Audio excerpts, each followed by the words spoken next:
Hello and welcome back to Master Guitar Fret. My name is Jörg. Thanks for tuning in. Please hit that subscribe button and hit the bell as well so you always get notification when new videos are coming up.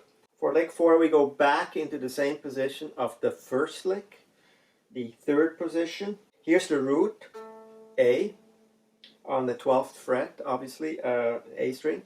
It's an octave, right? The scale goes like this. Here it's how it sounds.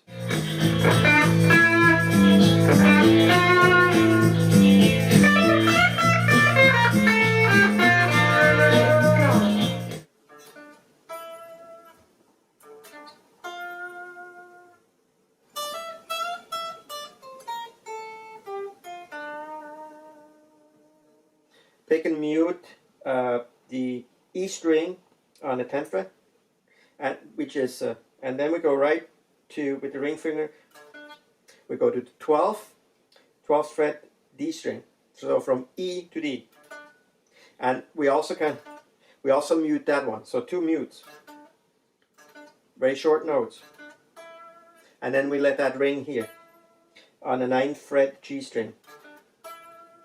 Okay, and then we'll repeat that, but we're gonna go one note down on the G10.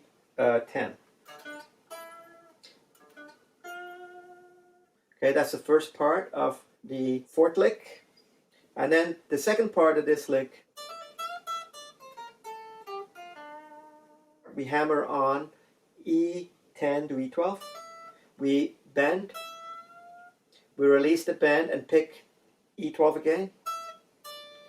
We pick E10, then we go B13, B11, B10.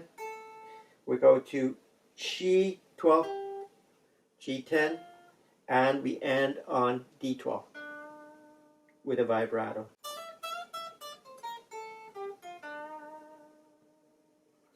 Okay, that's lick 4.